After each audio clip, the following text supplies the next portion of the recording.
많은 분들이 어떻게 하면 하나님 일을 할까요? 신학을 하면 될까요? 아니면 특별한 선교단체에 들어가서 훈련을 받으면 될까요? 고민하며 질문하는 분들이 한두 분이 아니실 것입니다. 좋습니다. 하나님께서 인도하시면 그런 시간도 필요하실 것입니다. 그런데 저는 오늘 여러분들에게 꼭 영권을 사모하시라고 말씀을 드리고 싶습니다. 누군가가 힘든 사람이 옵니다. 그는 대화만 들어주기만 하는데 언니랑 이야기를 하면 왜 이렇게 마음이 평안하지? 내 마음에 있는 걸 다 토해내는데 내 마음속에 깊은 평안이 들어와. 권사님 앞에서 같이 기도를 하는데 견딜 수 없는 기쁨이 쏟아져요. 똑같은 상황인데 왜 이렇게 권사님과 기도를 하며 마음속에 평안하죠? 무엇이 임했기 때문이죠? 성령의 영권이 그 자리에 임했기 때문에 그렇습니다. 여러분 또한 제가 기도합니다.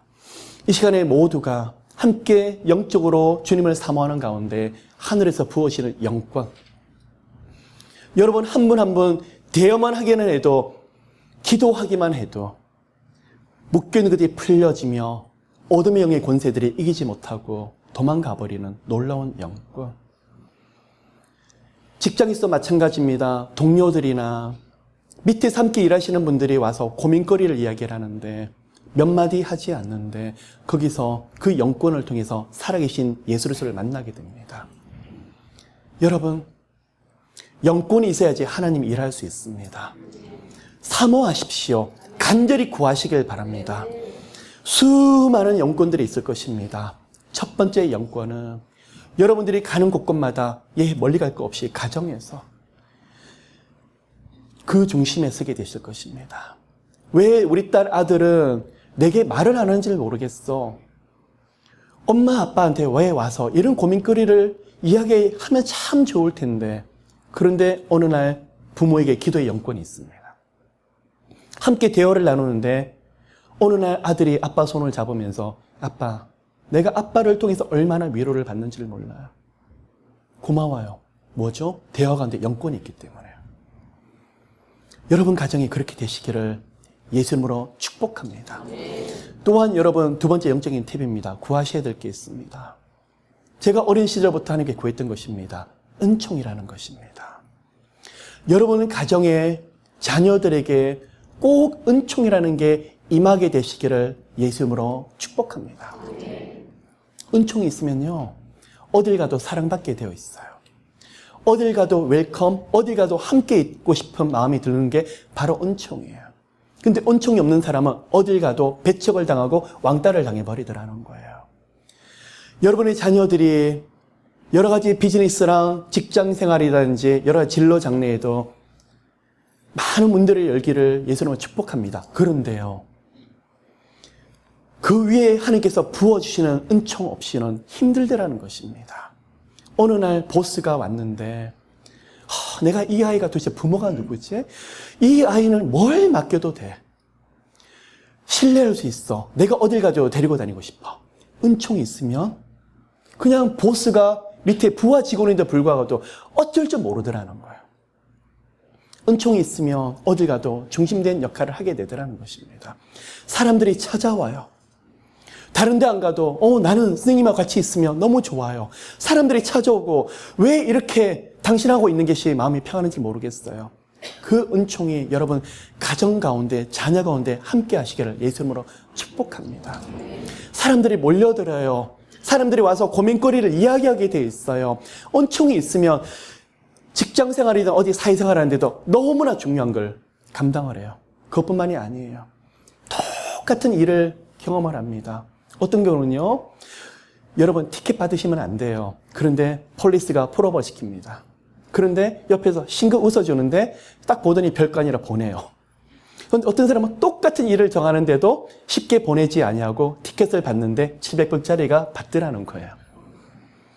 여러분, 뭘 하는 것마다 특별히 은총을 주시는, 똑같이 일이 꼬이는데도 어떤 사람은 누군가가 나타나서 도와주는데 별거 아닌 것처럼 싹 풀어지는데 어떤 사람은 계속 일이 쉬운 일인데도 점점점 꼬여버리더라는 거예요. 이 영역이 영권과 은총에 대해서 너무나 많은 것들이 연결되어 있더라는 것입니다. 여러분의 가정이, 여러분의 진로 장래가, 여러분의 자녀가 미래에 가까운 시간부터는 하는 것마다 하나님이 영권을 부어주시고 만나는 많은 사람들부터 사랑을 받고 은총이 함께 하시기를 예수 이름으로 축복합니다. 그러면 어떻게 해서 받을 수 있을까요? 하나님을 가까이 하는 사람에게는 하나님의 은총을 부어주게 돼 있어요. 여러분 그렇지 않아요? 어딜 가서 하나님을 너무 잘 믿고 하나님을 경외하는 사람 보면 옆에 두고 싶지 않아요? 영이 통하지 않아요? 그런 것들이 은총이더라는 거예요. 하나님을 사랑하는 사람은 하나님의 그 영혼을 내버려 두지 아니하고 부어주세요. 어디 가서 사랑받게 하시고 존귀의 축복을 부어주셔서 멸시 천대를 받지 않도록 만들어 주시더라는 거예요. 하나님을 가까이 하십시오. 이 땅의 인생에서 결코 천대함을 받지 않도록 하실 것입니다. 그리고 사모하셔야 됩니다. 예수 이름으로 남은 고난을 받는 것은 좋지만 제가 은총이 없어서 어디 가서 멸시천대 받는 것은 다른 이야기들하는 것입니다. 여러분 가운데서 많은 은총이 부어지시기를 예수 이름으로 축복합니다. 사사기를 이제 들어가도록 하겠습니다. 사사기 2장 7절 말씀 한 구절을 보고 오늘 말씀을 함께 나누도록 하겠습니다. 2장 7절 함께 읽도록 하겠습니다. 백성이 여호수아에 사는 날 동안과 여호수아 뒤에 생존한 장로들 곧 여호와께서 이스라엘을 위하여 행하신 모든 큰 일을 본 자의 사는 날 동안에 여호와를 섬겼더라. 아멘.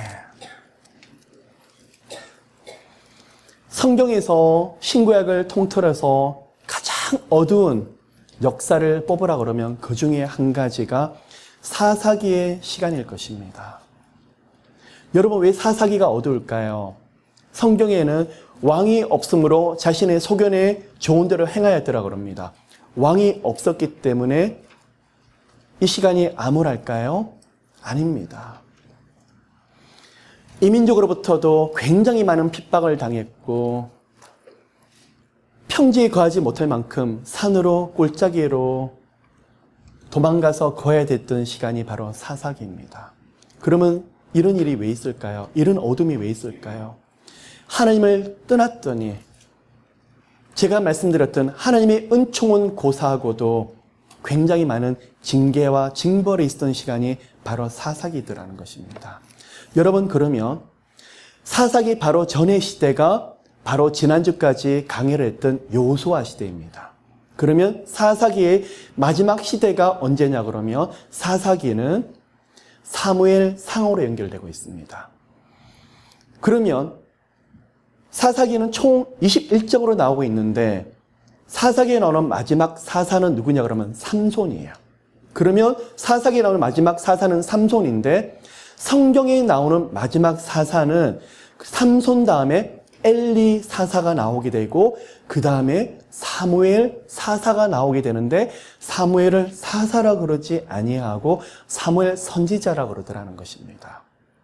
제가 사무엘을 하면서 왜 사사라 그러지 않고 선지자라 그러는지 그때 좀 설명을 좀 드리려고 합니다.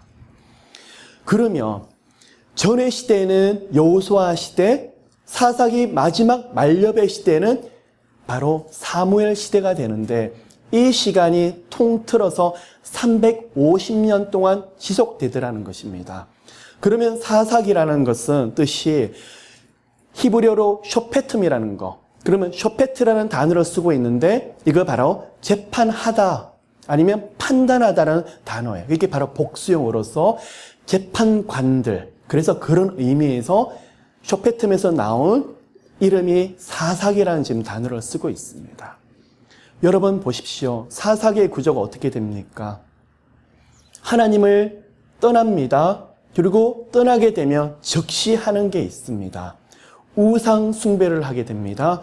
하나님은 이 민족을 한 영혼 한 영혼을 정말 뜨겁게 사랑하십니다. 하나님을 던져버리고 떠나가는 사람들에서 질투하기까지 사랑하십니다. 어떻게 해야 되죠? 이들을 돌이키기 위해서 찔러대십니다. 주변에 있는 이민족들을 찔러대셔서 이들이 고통받게 할 때 하나님 미워서 그렇습니까? 아니더라는 것입니다. 이들을 돌이키려고. 이들이 어떻게 해야 될지 모를 때 하나님이 사사를 보내주시는데 이때 함께 부르짖게 되고 그리고 하나님의 구원이 임하게 됩니다. 또한 구원을 받게 돼서 어느 정도까지는 평안하고 편안하지만 그 다음에는 다시 나태해져서 다시 이런 생활들을 되풀이하게 되더라는 것입니다. 그러면 영적인 타락, 영적인 우상숭배, 하나님의 징계, 그리고 하나님이 사사를 보내서 구원, 그리고 영적인 나태함, 이런 시간들이 끊임없이 반복하는 것이 바로 사사기들하는 것입니다. 그러면요, 사사기 초기를 보면 나타나는 영적인 특징이 뭐냐 그러면 빨리빨리 돌이키더라는 거예요. 회개가 빨리빨리 임하더라는 거예요. 그런데 사사기 후반으로 가면 제가 아까 사사기의 마지막 사사가 누구라고 말씀을 드렸습니까? 삼손으로 말씀을 드렸죠. 그러면 초기에는 하나님 핍박을 했더니 이들이 돌이키고 하나님 앞에 와서 회개하고 엎드리는데 그 시간이 짧아서 그렇지 반응하려고 그래요. 근데 점점점 시간이 가면서 후기로 가면 갈수록 반응하려고조차 하지 아니하더라는 것입니다. 심지어 삼손 때는 블레셋 밑에서 압제를 받았는데 아무도 부르짖지조차 않아요. 그래서 하나님이 강권적으로 삼손을 보내줘서 블레셋에서 압제를 건져주는데 오히려 유다 백성들이 누구에게 따지냐 그러면 삼손 보고 네가 어찌하여서 이런 일을 하느냐, 블레셋이 우리를 관할하는 것을 알지 못하느뇨, 우리를 좀 가만히 내버려두라. 이게 무엇일까요? 영적인 무감각 상태들하는 거예요. 그럼 영적인 무감각 상태가 무슨 말이냐? 내가 지금 영적으로 어떤 상태인지 전혀 못 느끼고 내가 지금 하나님께 부르짖어야 되는 것조차도 하나님께서 구원이 온다는 것 자체도 망각해버리고 제발 이대로 내버려 달라는 거예요. 여러분, 여기서 다른 이야기를 좀 할게요. 연단 받으셨습니까? 하나님 앞에 훈련을 많이 받으셨습니까? 아멘 안 그러시네요. 좀 받아보실래요? 아마 다들 연단을 받아보셨을 거예요. 그죠? 아멘? 연단 받는 사람의 특징이 뭔지 아십니까? 넘어지지 않는다고요? 똑같이 넘어집니다. 그리고 똑같이 연약해서 쓰러질 수 있어요.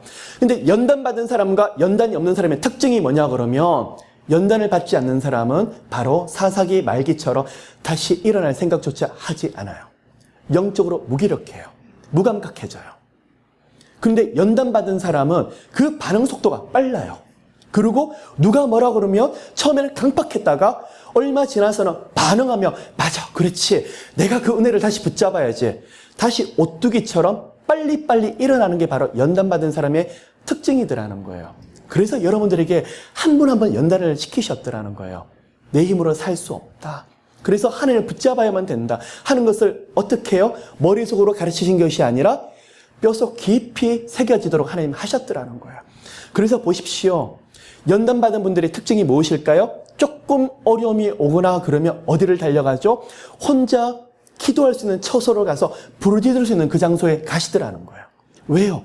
이미 바디메 머릿속에 박혔기 때문에 하나님 없이는 살 수 없구나. 그런데 연단을 받지 않는 사람은요, 삼손 시대처럼 그냥 세오라 내오라 이대로 가라 그러면서 전혀 일어날 생각조차 하지 않더라는 거예요. 그래서 누구를 보내실까요? 이 당시는 사사를 보내셨는데 오는 날은 바로 여러분 연단받은 한 분 한 분을 보내셔서 옆에 분들을 일으켜주는 중보 사역자로 하나님이 부르셨더라는 것입니다. 사사기를 통해서 그러면 우리가 볼 수 있는 게 있어요. 전의 시대는 아마 구약을 통틀어서 이렇게 온전하게 순종했던 시간이 없을 정도로 온전하게 순종했던 여호수아 시대입니다. 그리고 사사기 마지막 시대는 바로 사무엘 시대였습니다. 그런데요, 사사기를 통해서 보여주는 것은 인간의 나약함, 너무나 쉽게 쓰러질 수밖에 없는 그런 존재. 누구의 모습이죠? 바로 나의 모습이에요. 우리의 모습이에요. 근데 수없이 쓰러지더라도 하나님이 몽둥이 들고 너희들이 나를 배신했어 두들겨 패며 영원토록 버리는 것이 아니라 하나님 뭐라고 계시는 겁니까? 쓰러진 사람 다시는 못 일어나겠다고 부르짖는 울부짖는 사람에게 하나님께서 구원하시는 책이 바로 사사기예요. 사사기예요. 그러면 사사기를 통해서 누구를 보내셨다고 그랬습니까? 사사를 보내는데 이 사사가 누구냐 그러면 바로 예수 그리스도의 흔적들이 되는 사람들이더라는 거예요. 그래서요, 여러분 보십시오. 옆에 쓰러져 있을 때 누구를 보내십니까? 때때로 하나님이 꿈으로든 아니면 영감으로 주실 때도 있겠지만 대체로 여러분 힘드실 때 하나님이 사람을 통해서 여러분 옆에서 세워주시고 위로하게 하시더라는 거예요. 그럼 이 당시는 예수 그리스도의 그림자 역할을 사사가 하는데 오늘날은 예수 그리스도의 그림자 역할을 누가 하셔야 되죠? 바로 여러분 한 분 한 분들이 바로 예수 그리스도의 살아있는 표적이더라는 거예요. 어떻게 해요? 쓰러져 있는 영혼들, 너무 나약해서 어쩔 수 없는 사람들에게 하나님의 구원을 주시는데 예수 이름으로 다시 일으켜주는 존재가 누구냐 여러분? 바로 여러분들이에요. 그래서 무엇이 필요하더라는 거예요? 영권과 능력들이 필요하더라는 거예요. 그러면 사사기는 너무 암울한 시대였는데 이것을 통해서 우리가 알 수 있더라는 거예요. 하나님은 너무너무 신실하시더라. 이 350년 동안 이렇게 수없이 넘어지는데도 하나님은 끊임없이 일으켜주시고 신실하게 역사하시더라는 것입니다. 또 한 가지 보시길 바랍니다. 사사기 바로 뒤에 나오는 책이 무슨 책이죠? 바로 뒤에 나오는 책이 사무엘상이라고 그러셨습니까? 그것은 시대를 말하고 있고요. 룻기이죠. 그러면 룻은 지금 어느 시대에 지금 들어가고 있습니까? 사사기 초기에 속하고 있는 게 바로 룻기의 시대입니다. 그것을 어떻게 알 수 있냐 그러면 나중에 룻이 결혼을 하게 되는데 그의 남편의 이름이 보아스입니다. 베들레헴에서 살고 있었습니다. 보아스를 읽어보시면, 룻기서 2장을 읽어보시면 보아스에 대해서 설명하기를 유력한 자라고 설명하고 있습니다. 그런데 보아스의 어머니가 누구일까요? 기생 라합이었던 거예요. 기생 라합은 여호수아 시대하고 동시대의 인물이었죠. 그러면 그의 아들 보아스니까 바로 사사기 초기의 바로 시대들하는 것입니다. 그러면 이 보아스가, 이 룻은 사사기 초기의 시대인데 그때만 해도 하나님께서는 룻을 통해서 어떤 일을 하는지 알았을까요? 몰랐을까요? 전혀 몰랐더라는 것입니다. 많은 사람들은 룻을 통해서 시어머니 나오미, 그리고 끝까지 나오미를 버리지 아니하고 효심을 다하는 룻을 보면서 저랬더니 복을 받더라 하고 점점점 내려가는데 하나님은 그뿐만이 아니라 놀라운 역사를 행하시죠. 어떻게 해요? 다윗의 족보를 그 안에서 만들고 계시더라는 거예요. 결국은 누구 족보를 연결하는 중심된 연결고리죠. 성경에서는요, 룻기서가 4장밖에 되지 아니하지만 굉장히 중요한 챕터들하는 거예요. 어디서요? 왜냐 그러면 유다 다음에, 유다가 누구입니까? 야곱의 넷째 아들인데 유다가 며느리 다말과 함께 베레사 세라라는 쌍둥이를 낳게 되는데 그 뒤에 보면 베레사 세라가 누구를 낳은지 전혀 나오고 있지 않아요. 출애굽기, 레위기, 민수기, 신명기로 나와 있지 않고 사사기도 나와 있지 않는데 보십시오. 그 다음을 들어가면 사무엘 상하러 가면 누구 시대가 되겠습니까? 사무엘 다음에 사울 다음에 다윗 시대가 되는데 족보가 연결되지 않더라는 거예요. 그런데 이 족보를 연결하기 위한 중요한 연결고리 하는 책이 무엇이더라는 거예요? 바로 룻기서다라는 거예요. 그럼 보십시오. 사사기를 통해서 우리에게 보여주신 게 뭐냐 그러면 우리가 이렇게 연약하고 수없이 넘어지는데 눈에 보이는 것은 아무것도 없다 할지라도 하나님은 뒤에서 보이지 않는 영역에서 너무나 열심히 일어나는데 바로 다윗의 족보와 예수 그리스도의 족보를 만드시기 위해서 무엇을요? 오셔야 될 메시아 예수 그리스도를 탄생하기 위해서 열심히 일하고 계시더라는 거예요. 그러면 사사기를 통해서 우리가 빼내야 될 영적인 팁이 있어요. 넘어지십니까? 쓰러지십니까? 그럴 때가 있으시죠? 그러면 다시 일으켜 주십니다. 우리가 예수를 붙잡고 다시 일어납니다. 그러면 하나님이 아무 일을 안 하신다고요? 여러분 사사기를 통해서 보셔야 될 게 있어요. 직장이 잃어버렸어요. 재정적으로 너무 힘들어요. 아들, 딸이 너무 힘들어요. 울부짖고 수없이 넘어지고 또 일어나고 넘어지고 일어나는데 사사기 시대를 되풀이하는 것처럼 보이는데 하나님은 그 뒤에서 뭘 하신다고요? 룻기서처럼 보이지 않는 영역에서 너무나 놀라운 일을 준비하고 계시더라는 거예요. 여러분, 제가 오늘 사사기를 통해서 말씀을 드리고 싶은 것은 보이는 것이 다가 아니더라는 거예요. 어떤 거예요? 이럴 수가. 때가 되면, 하나님의 시간이 되면 그것을 펼쳐 보여주시는데, 이럴 수가. 하나님이 이거 준비하시려고 놀라운 일들을 준비하신다는 기대감이 있으십니까? 네. 여러분이 고통받고 있을 때 여러분 몰라요. 하나님이 뭘 준비하시는지. 아들을 보면서 지금은 부족하죠. 딸을 보면서 애먹고 있는 그 딸을 보면 속상하죠. 근데 하나님이 어떤 계획을 가지고 계신다고요? 우리는 눈에 보이는 사사기의 시대만 보면서 어찌할꼬 하나님 제 기도 왜 안 들어주세요 그러지만 하나님은 아니에요. 놀라운 계획을 펼쳐나가시는데 사사기뿐만 아니라 룻기서가 함께 준비되어서 연결고리가 딱 맞도록 하나님께서 어느 시간에 펼쳐 보이시더라는 거예요. 그래서 사사기를 통해서 보셔야 될 것은 사람은 너무나 연약하지만 하나님은 신실하셔서 너무나 놀라운 일을 행하시더라는 거예요. 영육간의 인생에서 대역전과 대반전이 펼쳐지시기를 예수님은 축복합니다. 누구 이름을 통해서요? 예수 이름의 권세를 통해서요. 근데 아셔야 돼요. 이 시간이 필요하더라는 거예요. 왜 그럴까요? 넘어질며 다시 일어날 때 무엇을 받는다고요? 영권을 받아요.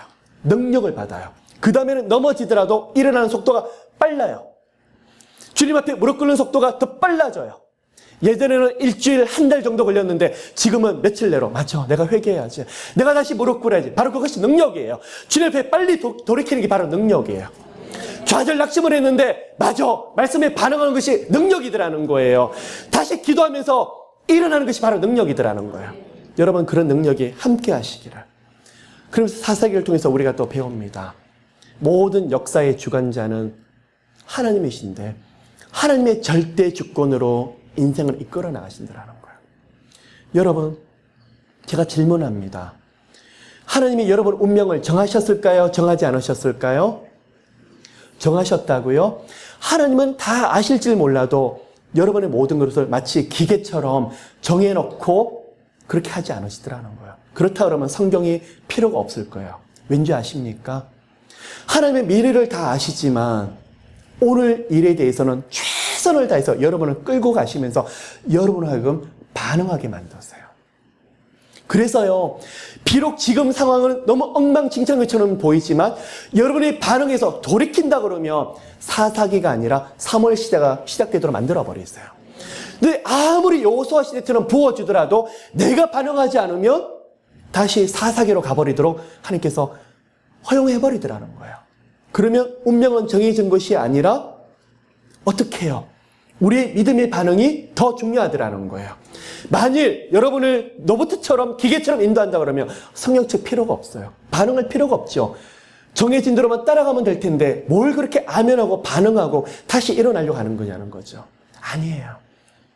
그래서 마귀는 자꾸만 여러분을 하여금 어떻게 해요? 속삭여요.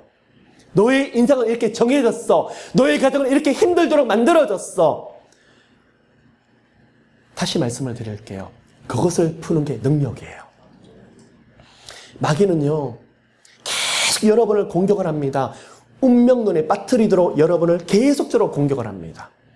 포기하도록 만들고 우리 집은 요 정도가 하나님 주시는 그냥 분깃인가 보다. 우리 아들, 딸은 이렇게 해서 안 되는가 보다. 계속 포기하게 만드는 거예요. 그래서 어떻게 해요? 부르짖지 못하도록. 사사기의 저주는 산골짜기로 가고 계곡으로 가서 숨어들었던 게 저주가 아니라 요 하나님이 살아계신 대로 부르짖지 아니하는 게 바로 저주더라는 거예요. 삼손 시대 때 블레셋에게 압제를 당하는 것이 영적인 고통이 아니라 더 큰 고통은 살아계신 하나님이 계신데도 불구하고도 그 하나님의 옷자락을 붙잡지 않으려고 하는 게 바로 영적인 고통이더라는 거예요. 그것을 놓고 하나님 우리에게 도전하세요. 어떻게 하실 거예요? 포기하실 거예요? 이대로 이렇게 정해졌다. 내 인생은 이렇게 정해졌다 하고 포기하실 거예요? 아니면 지금은 사사기처럼 어려운 것처럼 보이지만 십자가의 죽음 다음에는 부활의 시간이 있지. 내가 예수를 함께 죽었지만 예수께서 나를 위해서 부활하셨기 때문에 나는 이미 영생을 주님과 함께 누리고 있지만 이 땅에서 그 부활의 능력으로 인해서 이 모든 것을 다 풀어버리리라. 다시 일어나서 나 혼자 잘 먹고 잘 사는 것이 아니라 수많은 영혼들을 일으키는 중보기도자가 되어야 되겠노라. 그것이 뭐라고요? 영권이며 바로 성령의 능력이더라는 거예요. 여러분 아무리 좋은 말씀을 듣고 아멘 아멘 저 목사님 말씀이 좋아 그리고 어떻게 저렇게 저 선교사님이 저렇게 말씀을 풀지? 머리가 너무나 굵어졌어요. 커졌어요. 너무나 많은 지식을 가지고 있어요. 근데 중요한 게 뭔지 아세요? 내 태도가 변화되지 않아요. 너무나 많은 것을 듣지만 내 생각과 마음은 여전히 사사기에 머물러서 부러지지 아니하더라는 거예요. 여러분, 제가 수두룩하게 말씀을 드립니다. 저희들 믿음의 선조 때, 조상들의 시대 때는 성경 말씀은 몰랐지만 무릎 기도에 대한 능력들은 알았던 것 같아요. 외조모 시대 때는 그냥 무릎 꿇고 나오게 되면 그 다음에 환경이 바뀌어버리고 기도의 능력을 보고 기도를 했는데 이제 됐다. 하나님이 이제는 평안하라 그런다. 아니 뭐가 됐다 그러시는지 모르겠는데 얼마 지나놓고 보니까 정말 되었어요. 바뀌어버려요. 그게 뭐라고요? 기도의 능력. 예수 이름으로 축복합니다. 사사기에 대한 영적인 저주들을 예수 이름으로 부시기를. 무엇으로요? 무릎 기도로 예수 이름으로 부시기를. 그래서 아들, 딸들이 옆에 분들이 안 된다. 내 운명이 이거밖에 된다. 되지 않는다고 말을 할 때 예수 이름으로 다시 일으켜주는 하나님의 신실하심, 하나님의 구원의 역사가 없다 그러면 사사기는 아무런 의미가 없더라는 것입니다. 여러분 가정이 다시 일어났는데 나는 하나님 앞에 무익한 자요. 오직 하나님의 은혜 때문에 예수 그리스도의 공로 때문에 우리 가정이 이렇게 열렸노라. 그렇게 고백하시는 여러분 모두가 되시기를 예수 이름으로 축복합니다. 사사기 이제 1장으로부터 들어가길 원합니다. 1장 1절을 보시면 여호수아가 죽은 후에 이스라엘 자손이 여호와께 묻자와 가로되 우리 중 누가 먼저 올라가서 가나안 사람과 싸우리까? 두 가지 위기가 있습니다. 이스라엘 백성을 이끌어 주었던 영적인 리더인 너무나 믿었던 여호수아가 없더라는 것입니다. 여러분도 그럴 수 있어요. 옆에 기도하는 분이, 옆에 영적으로 든든하게 서 있는 분이 어느 날 옆에 계시지 아니하며 굉장히 불안할 수 있고 두려울 수 있더라는 거예요. 저도 봅니다. 어떨 때는 많은 분들이 저한테 기도 제목을 주시고 어떨 때는 많은 것을 나누고 그러는데 기도하고 그분들에게 또한 주님 주시는 영감대로 답을 드리려고 하고 또 함께 기도하려고 하는데 어느 날 기도 가운데 환상을 보여주세요. 저한테 기도 제목을 주는 건 좋은데 본인이 기도하지 않으세요. 이분의 마음을 보니까 목사님이 나를 위해서 기도해 주시겠지. 본인은 하나님을 믿는 게 아니라 목사님의 기도를 믿고 본인은 기도하지 않더라는 거예요.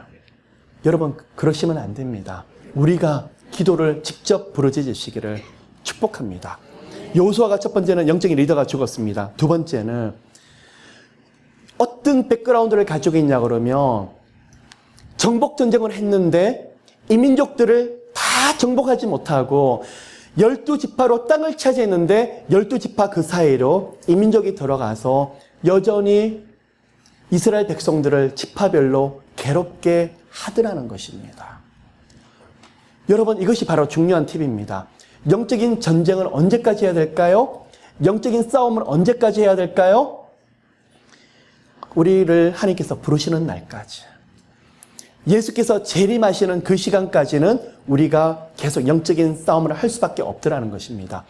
에베소서 2장을 보시면 공중 권세 잡은 자가 누구더라는 거예요? 마귀더라는 거예요. 왜 그럴까요? 왜 하나님은 예수께서 십자가에 못 박히시고 부활하시고 그냥 마귀를 무저갱으로 집어넣어 버리시고 꼼짝 못하게 하시면 될 텐데 왜 마귀로 하여금 여전히 공중 권세 잡게 하실까? 여러분 볼까요?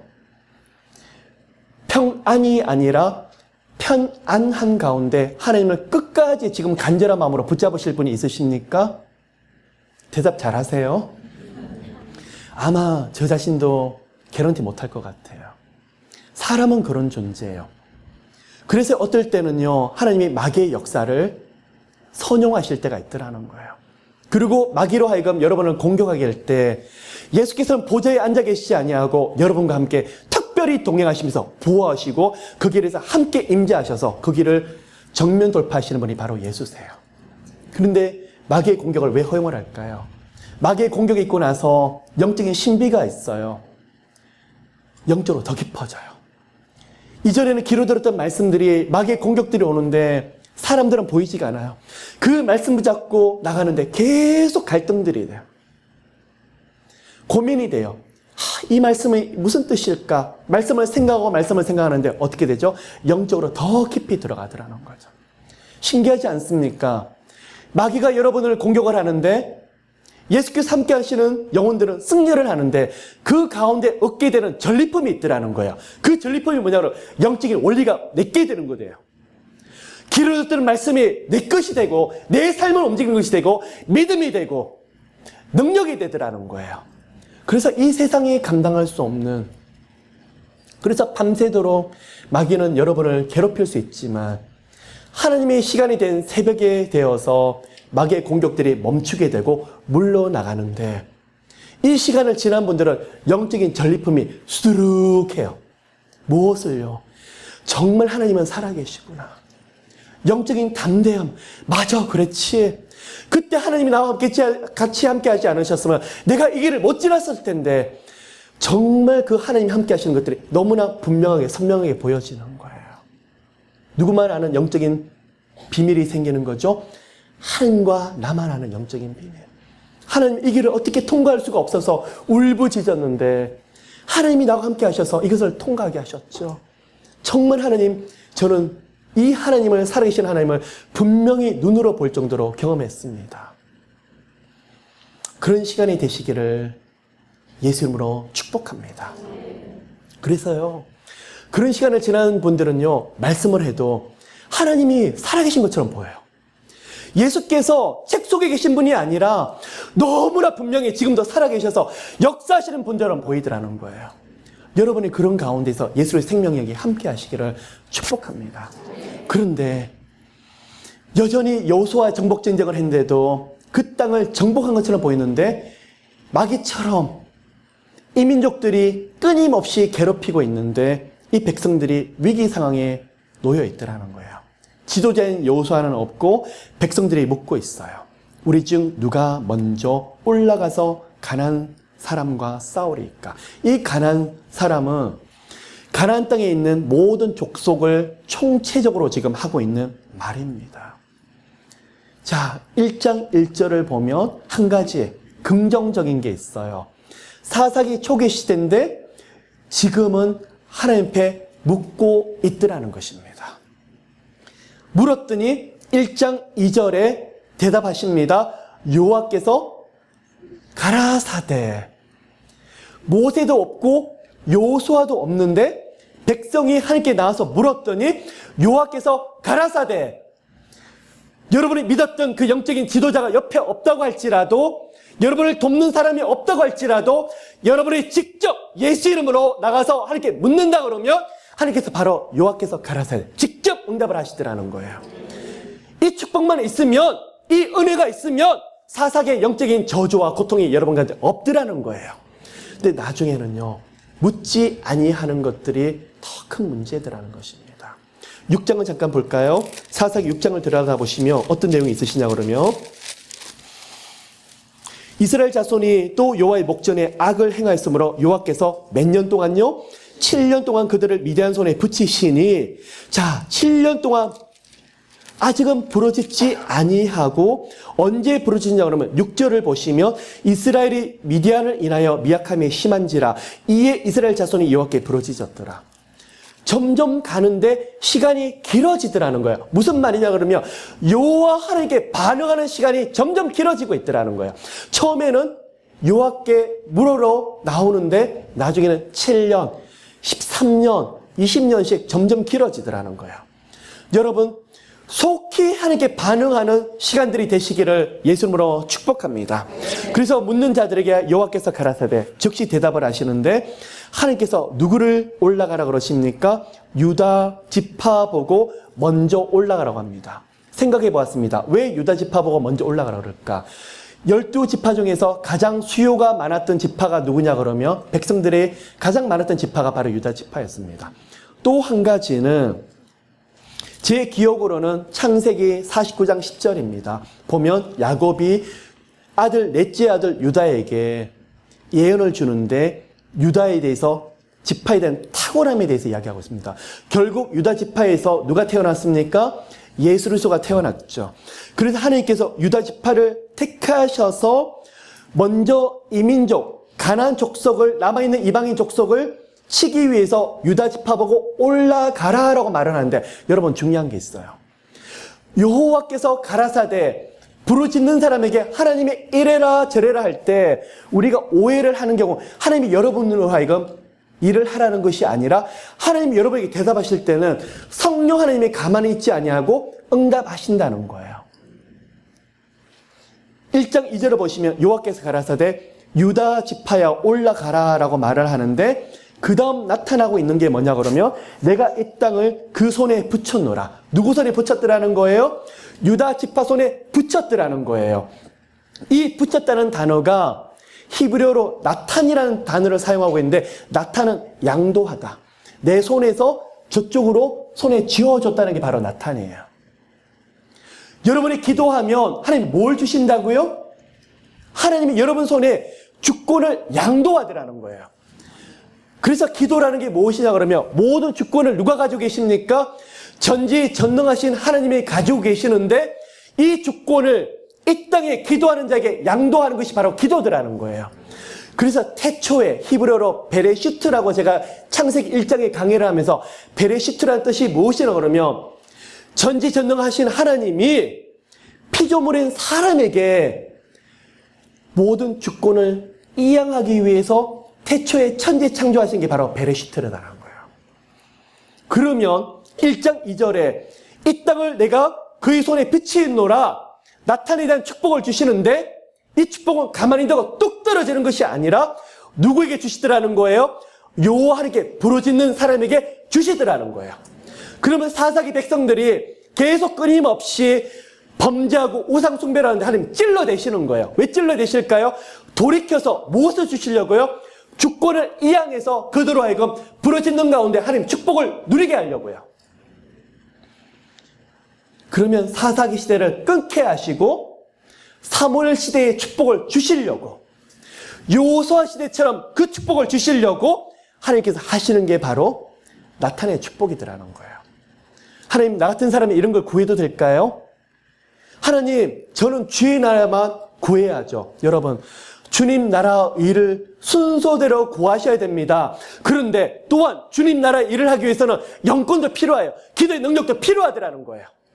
이런 능력 없이 주의 일을 할 수가 없더라는 것입니다. 그래서 여러분 부르짖는 가운데 하나님의 많은 하늘의 주권이 이 땅에서 여러분 손에 쥐어주시는 축복이 함께 하시기를 축복합니다. 유다가 이제 올라가는데 1장 3절을 보시면 유다가 그 형제 시몬에게 이르되 나의 제비 뽑아 얻은 땅에 나와 함께 올라가서. 여러분 잠깐 제가 퍼즈 버튼을 누르고 1장을 제가 상황 설명을 하도록 할게요. 12지파에 대한 이야기가 지금 나오고 있는데 모든 지파가 올라가서 싸움을 해서 그 땅을 완전히 정복을 하지 못하더라는 거예요. 그러면 누구만 올라갔느냐? 유다 지파가 올라가고, 그리고 22절을 보면 요셉 족속이 올라가서 주님 주시는 그 약속의 말씀을 응답을 받아요. 그런데 27절부터 36절까지 읽어보면 나머지 지파가 나오게 되는데 오히려 그 땅을 차지하지 못하고 이민족의 압제를 받고 있더라는 거예요. 그러면 12지파 중에서 이렇게 승리를 경험하는 지파는 지금 유다 지파와 요셉 지파가 나오고 나머지는 아니더라는 거예요. 그럼 하나님이 이걸 통해서 과연 유다 지파가 수요가 많아서 아니면 전쟁에 능하기 때문에, 아니요, 그게 아니더라는 거예요. 순종으로, 기도로, 자신의 능력이 아닌 하나님을 철저히 의지하는 그 능력으로 나갔기 때문에 유다 지파가 그 땅을 차지할 수 있었더라는 거예요. 그리고 유다 지파는 하나님이 함께 하신 걸 믿었는데 다른 지파는 그렇게 하나님을 경험했는데도 불구하고도 지나간 추억거리가 되고 이 하나님과의 경험들을 다 땅에 던져버리더라는 거예요. 여러분, 하나님이 함께 하십니다. 하나님 함께 동행하십니다. 동행하시는 자의 특징이 무엇이냐 그러면 끝까지 그 손을 놓지 아니하고 하나님을 끝까지 움직이려고 하는 거예요. 언제까지요? 하나님 응답하시는 그 시간. 영적인 문을 열고 이 땅에서 하나님의 많은 문을 열어주실 때까지 기도하더라는 거야. 근데 나머지 파들은 그것을 포기하더라는 것입니다. 1장 3절에서 그러면 시몬이라는 것이 무엇이냐 그러면요. 여러분 기억을 하십니까? 창세기 49장 5절 7절을 읽어보시면 레위와 시몬에 대해서 예언을 하는데 이들이 세겜 땅에 가서 야곱의 딸 딥나 때문에 세겜 성에 있는 추장과 하몰의 집안들을 다 멸절을 시켜버리죠. 이 일로 인해서 하나님이 야곱을 통해서 영감을 주는데 레위와 시몬은 이스라엘 가운데 흩어질 것이요 라고 예언을 했습니다. 그러면 시몬이 자기 땅을 차지하지 못하고 이들이 지금 어딜 가서 사느냐 그러면 유다 땅에 있는 성읍들을 차지하는데 유다 지파의 동의하에서 시몬들이 그 땅을 나누어 가졌더라는 거예요. 그러면 레위 지파는 어디 흩어졌습니까? 하나님의 제사장인 직분을 맡았기 때문에 각 지파별로 돌아가서 하나님께 예배를 드리는 그 역할을 했던 사람 지파가 어디냐 그러면 레위예요. 그러면 시몬은 지금 유다 지파 안에 있는데 함께 나가자 그랬더니 시몬 지파가 유다 지파와 함께 나가서 전쟁하러 나갔더라는 거예요. 그럼 무슨 말일까요? 유다 지파는 자기 백성들이 수요가 많았지만 겸손한 마음으로 자기 혼자 살려고 하는 것이 아니라 동력자와 함께 나가려고 하더라는 거예요. 우리가 적용을 합시다. 하나님과 함께하는 사람은 기도하게 되어 있습니다. 그리고 하나님과 함께하는 사람은 혼자 하는 것이 아니라 기도의 동력자, 믿음의 동력자가 있더라는 거예요. 여러분 보십시오. 교제라는 게 있습니다. 우리가 전도하는 것도 중요하지만 교제도 너무나 중요합니다. 우리 오늘 교제할까요? 어디 먹고 마시러 가는 것이 교제가 아니라 예수 믿는 사람하고 대화를 하는데 거기서 영적인 튜닝이 일어나는 게 바로 교제예요.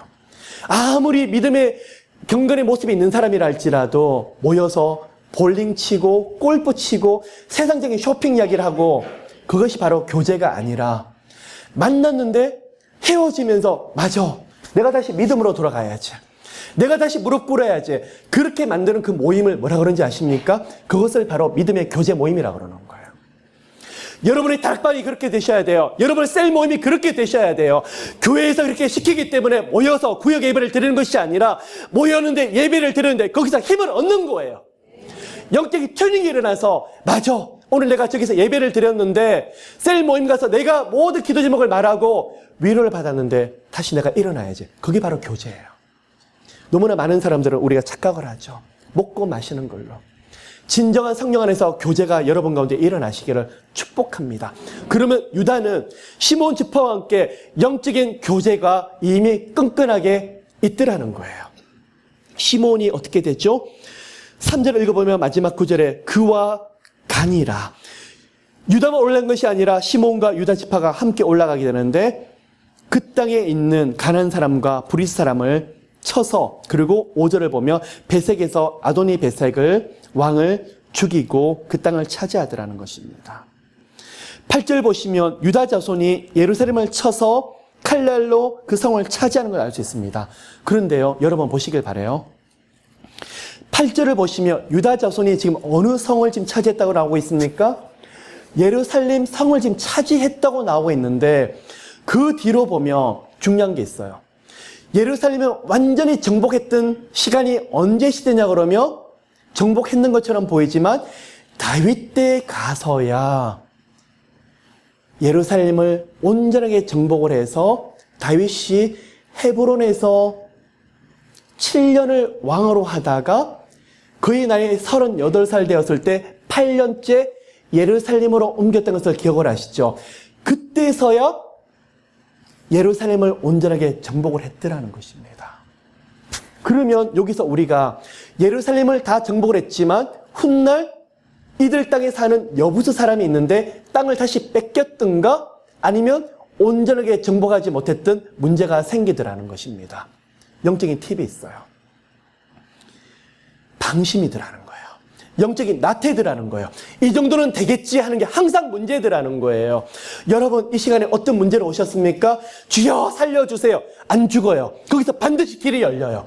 그런데요, 잘못하면 이제는 영적으로 이 정도는 되지 않을까. 팔짱 끼고 계시다가 나도 모르게 그 자리가 영적인 위기 상황이 올 수 있더라는 거예요. 여러분 손에 성령의 전신갑주를 손에 들려주실 때 구원의 투구, 의의 흉배, 믿음의 방패, 진리의 허리띠, 복음의 신발, 오른손에는요 성령의 검. 그러면 공격 수단이 하나 나오는데 나머지는 다 보호 수단인 것 같습니다. 공격 수단이 나오는데 이게 바로 성령의 검이에요. 마귀를 대적할 때 무엇으로요? 말씀으로 대적하죠. 아이고 마귀야, 너까지 거는 내가 아무것도 아니야. 겁나지 않아. 두렵지 않아. 그런다고 마귀는 벌벌 떨지 않아요. 어떻게 해요? 말씀과 기도로 마귀를 묶을 수 있더라는 거예요. 그런데 이 성령의 검은 마귀를 묶을 수 있는 권세와 능력도 되지만 나를 보호하는 수단이 되더라는 거예요. 어느 날 마귀가 나를 넘어뜨릴 때 보십시오. 넘어뜨릴 때 적시 그 칼을 가지고 땅에 꽂아서 나를 붙잡는, 지탱할 수 있는 최후의 보루 역할을 하는 게 바로 성령의 검이더라는 거예요. 그럼 무슨 말이 될까요? 마귀가 여러분을 넘어뜨릴 때 마귀를 묶을 수 있는 것도 말씀이 되지만 여러분을 보호하는 것도 말씀이 되더라는 거예요.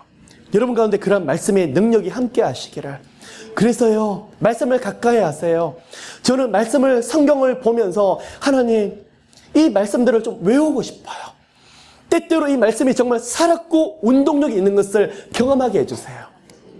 어떤 분이 제게 고민을 이야기하십니다. 목사님, 저도 성경 말씀을 보면서 말씀에 대한 영안을 많이 열렸으면 좋겠어요.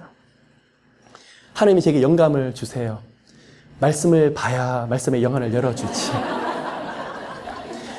자, 기도를 깊이 해야만 기도의 영안이 열려지듯이 말씀을 좀 많이 보시고 말씀에 대한 깊은 영안들이 좀 열려지시기를 예수님으로 축복합니다.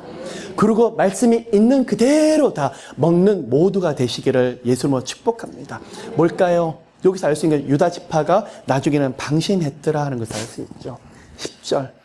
10절을 보면 유다가 또 가서 헤브론은 아브라함이 거기서 제단을 드렸던 곳입니다. 아브라함이 살았던 곳입니다. 아브라함과 그의 아내 사레가 무덤이 있는 곳이 바로 헤브론이었습니다. 그러면 유다가 그 땅을 지금 차지했던 것을 알 수 있는데, 자 보십시오.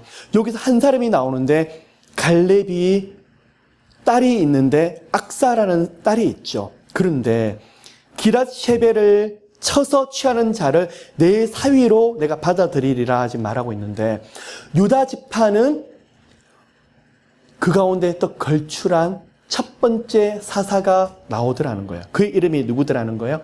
온니엘. 요수아를 끝으로 하나님 사람이 만들어지지 않겠지가 아니라 여러분 한 분 한 분들이 요수아도 되었다가 모세도 되었다가 그 다음 여러분의 자녀들이 이제는 온니엘 같은 역할들을 하시기를 예수님으로 축복합니다. 기도하는 가정, 하나님을 사모하는 가정은 하나님이 끊임없이 계속적으로 사람을 만들어 주시는데 27절부터 그 땅이 뺏겨가지고 온데간데 없이 흔적 없이 사라져버리는 단지파 같은 데서는 사람이 만들어지지 아니하더라는 거예요. 그럼 여기서 영적인 팁을 뽑아냅시다. 하나님을 경외하는 가정과 그 집안에서 반드시 사람 세워주세요. 끊이지 아니하고 하나님이 일꾼들을 세워주시더라는 거예요. 믿으십니까? 아멘. 그런데 지금도 보니까 갈렙, 믿음의 사람 갈렙이었죠. 요수아와 갈렙이 정탐을 했었을 때 믿음으로 반응을 했었죠. 그런데 역시 그의 사위를 구하는데도 힘있는 전쟁에 능한 용사를 구하는 것이 아니라 무엇을 구하고 있습니까? 믿음의 용사 한 가지. 온니엘은 집안이 굉장히 가난한 사람이었습니다. 어려운 사람이었습니다. 갈렙은 그걸 보지 않았습니다. 무엇을요? 믿음 한 가지. 내 딸을 차지하는 사람은 믿음 한 가지만 있으면 된다고 믿음의 사람이 온니엘이 들어오더라는 것입니다. 여러분 가운데 온니엘 같은 아들들이 일어나고 온니엘 같은 사위들이 일어나고 그런 가정이 되시기를 예수 이름으로 축복합니다. 시간이 없어서 오늘 21절까지 하고 마무리를 해야 될 것 같습니다. 그런데 보시길 바랍니다. 16절을 보시면 모세의 장인은 겐 사람이라. 겐은 뭐냐 그러면 이드로 제사장, 모세의 장인이죠. 미디안 족속입니다. 그런데 그 중에서 한 지파가 내려오는데 바로 겐 사람입니다. 그럼 무슨 말일까요? 이 겐 사람이 모세를 사이로 두었더니 그리고 이들에게도 믿음이 들어와서 여호와를 경외하는 집안들과 가뭄이 되었더라는 거예요. 이방인도 구원을 얻으라는 것을 이 갠 사람을 통해서 하나님 보여주고 계시더라는 거예요. 무슨 말이죠? 이 갠 사람이 누구죠? 나중에 예수 그리스도를 통해서 구원을 받게 된 이방인들을 지금 말을 하고 있더라는 거예요. 여러분, 제가 지난번에 말씀을 드렸습니다. 여러분이 믿는 사람들, 정말 기도하는 사람들을, 하나님을 경외하는 사람을 옆에 두시기를 예수님은 축복합니다. 미대한 사람은, 갠 사람은 바로 믿음의 사람을, 믿음의 지파를 옆에 두었다가 하늘에서 복받는 사람들이 되었더라는 것입니다. 18절을 보시면 유다가 또 가사와 아스글론 그리고 에글론이라 나옵니다. 이 세 성읍들과 나중에 보면 아스돗, 가드, 블레셋의 주요한 5 성읍들이 나오게 되는데 이 땅을 이때는 지금 차지한 것처럼 보이는데 훗날 주님 앞에 다시 불순종하고 믿음이 없어져 버리고 그랬더니 어떻게 되죠? 정복해야 할 대상으로부터 정복당하게 되고 지금은 블레셋 세 성읍을 빼앗은 것처럼 보였는데 훗날 사사기 말기를 가면 누구로부터 고통을 받습니까? 블레셋 나라로부터 고통받는 걸 알 수 있죠. 여러분, 정리합시다. 지금 상황이 어떻든 물러서지 마십시오. 믿음으로 정면 돌파하십시오. 믿음으로 확신이 들 때까지 기도하시고 믿음으로 평안할 때 기도하시고 하나님이 일을 하실 거야. 그 마음속에 강력한 믿음이 들어갈, 담담이 들어갈 때까지 기도하시길 바랍니다. 19절 여호와께서 유다와 함께 하신 고로 그가 산지 금인을 내어 쫓았으나 그런데요. 유다와 함께 하셔서 믿음으로 이방 민족을 내어 쫓은 것처럼 보였는데 골짜기의 거민들은 철병가가 있으므로 그들을 쫓아내지 못하였으므로 앞에는 믿음이 있는 것처럼 보이는데 뒤에 가서는 믿음이 없어서 불신앙처럼 들어가서 무엇을 두려워했더라는 거예요? 철병거를 하나님보다 더 두려워했더라는 거예요. 기억하십니까? 갈렙이 나와서 이 산지를 내게 주소서 12지파가 땅을 차지하기 전에 갈렙이 와서 여호수아에게 외쳤었을 때 헤브론을 가서 그 땅을 빼앗아 오는데 헤브론은 무주공산이 아니었습니다. 거기선 바로 가장 강력한 아낙 자손이 버티고 있었는데 갈렙이 12지파가 벌벌 떨고 있었을 때 내가 가서 가장 강대한 지파인 이민족인 아낙 자손을 쳐야만 다른 12지파가 두려워하지 않고 움직이겠구나. 무슨 말일까요? 믿음 가운데 흔들리지 마시길 바랍니다. 여러분 한 분 한 분들이 흔들리게 되면 여러분 자녀가 흔들리게 될 것입니다. 여러분 옆에 계신 분들이 흔들리게 될 것입니다. 유다 지파는 승리한 것처럼 보였는데 철병거 앞에 무너지기 시작했더니 나중에는요. 금방 취했던 블레셋으로부터 나중에는 반대로 침략당하는 사람들이 되어버렸더라는 것입니다. 마지막입니다. 21절 벤야민 자손은 예루살렘에 거한 여부수 사람을 쫓아내지 못하였으므로 예루살렘이 원칙적으로 어디 지파에 속하고 있습니까? 여러분 잘 아시는 대로 유다 지파입니다. 근데 예루살렘을 경계선으로 예루살렘과 벤야민이 지금 나눠지고 있어요. 근데 유다 지파에 속했던 예루살렘은 지금 정복하고 있는데 벤야민 땅에 속했던 예루살렘은 지금 정복하지 못하더라는 거예요. 무슨 말일까요? 힘이 없어서 능력이 없어서 유다 지파는 믿음으로 그 땅을 차지했는데 벤야민은 불신앙으로 그 땅을 뺏겨버리더라는 거예요. 마지막으로 여러분 도전합니다. 1장 전체를 읽어보면 유다와 요셉 지파는 믿음으로 나서 승리를 했는데 27절 므낫세, 스불론, 그리고 아셀과 납달리, 그리고 단 지파 이야기가 나오는데 단 지파는 오히려 자기 땅에 있는 것도 뺏겨가지고 흔적도 없이 떠돌아다니다가 가장 북쪽에 보면 라이스 속에서 나중에 그 땅을 차지했지만 흔적도 없이 사라집니다. 그리고 아셀과 납달리 지파는 정복해야 될 대상과 함께 타협해서 적당하게 살아가는 지파가 되어버려요. 나중에 이들 따라서 우상 숭배하게 됩니다. 므낫셋과 에브라임은 초창기에는 힘으로 이민족을 정복하는 것처럼 보였지만 나중에 역시 그들을 종으로 부린 것처럼 보였지만 이들 민족의 섬기는 우상에 돌아가서 똑같이 우상 숭배를 하더라는 것입니다. 여러분 마지막 말씀을 성경 한 구절을 가지고 말씀을 나누길 원합니다. 전도서 3장 11절 말씀입니다. 하나님이 모든 것을 지으시되 때를 따라 아름답게 하셨고 또 사람에게 영원을 사모하는 마음을 주셨느니라. 그러나 하나님이 하시는 일에 시종을 사람으로 측량할 수 없게 하셨도다. 이 말씀 중에서 오늘 제가 핵심으로 말씀을 드리는 것은 사람으로 영원을 사모하는 마음을 주셨더라는 거예요. 무슨 말이냐 그러면요. 사람은 하나님을 많이 채울 수 있는 영적인 공간이 있어요. 누구든지 예외 없이 그렇습니다. 그러면 하나님으로 채워지지 아니하면 이 허한 마음을 무엇인지 채워야 돼요. 그래서요, 한 번도 복음이 전파되지 않는 저 미개 족속도 들어간다 할지라도, 문명이 없는 족속을 들어간다 할지라도, 다른 문명은 없더라도 한 가지 있는 게 있는데 종교가 있어요. 왜 그런지 아십니까? 하나님이 우리 본능 가운데 영원을 사모하는 마음을 주셨기 때문에 그렇습니다. 그럼 이 말씀을 통해서 우리가 적용할 수 있는 게 뭐냐 그러면, 하나님을 놓쳐버리게 되면, 하나님을 채우지 못하게 되면 당장 그 허한 마음을 우리가 다른 걸로 채우려고 하더라는 거예요. 고상한 척하는 사람들은 다른 종교로 채우려고 할 거예요. 또 철학으로 채우려고 할 거예요.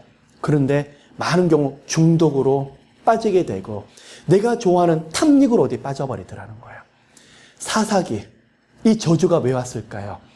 하나님을 경외했던 사람들이 하나님을 채우지 못했더니 헛되고 헛된, 너무 허무하니까 다른 걸로 채우려고 하다 보니까 우상 숭배를 택하게 되더라는 거예요. 그러면요, 여러분, 우리 가운데 우상 숭배하지 맙시다. 그러면 비나이다 하면서 다른 신을 섬기지 않더라도 나도 모르게 우상을 섬길 때가 있더라는 거예요.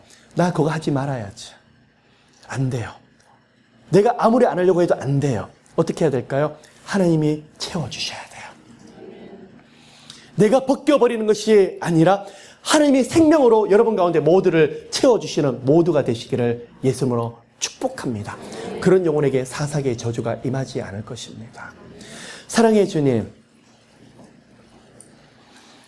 여호수아 시대 때 믿음이 자손들에게 내려가지 못했더니 주님을 속히 떠나서 하나님 대신에 우상 숭배했던 것을 봅니다. 하나님, 저희들도 두렵습니다. 이 말씀을 통해서 저희들이 경계로 삼게 좀 도와주시옵시고, 아무리 멧돼지 들어오는 기독교 집안이고 믿는 가정이라 할지라도, 하나님, 지나간 시간에 아무리 하나님께 잘 믿었다 할지라도 아닙니다. 하나님, 오늘 지금 당장 깨어서 여호와 하나님께 돌아가는 저희들 되게 좀 도와주시옵소서. 몇 달 전 어제 은혜를 많이 받는다고 할지라도 주님, 아닙니다. 오늘 저희들에게 부어주시는 은혜를 부어주시옵소서. 하나님, 이 시간에 주님 사모합니다. 하루도 빼놓지 않고 주님 부르시는 날까지 주님 은혜로 사모 살아가는 저희들 되게 좀 도와주시옵시고, 주님 없이는 살 수 없다는, 사방이 평안하다 할지라도 영적인 긴장감을 절대 놓지 않는 저희들 모두 되게 도와주시옵시고, 끝까지 예수 그리스도를 붙잡는 저희들 모두 되게 도와주시옵소서. 저희들 가정을 통해서, 저희들 집안을 통해서 수많은 영혼들을 살릴 수 있는 작은 예수, 작은 사도 바울 같은 주님의 손길, 주님의 발걸음 역할을 할 수 있는 중보 사역자를 일으켜 주시옵소서. 축복합니다. 오늘 성령의 능력을 주셔서, 영권을 주셔서 모두가 다시 한번 일어날 수 있도록 도와주시옵소서. 축복합니다. 감사드리며 이 모든 말씀 살리신 예수 이름으로 기도를 드립니다.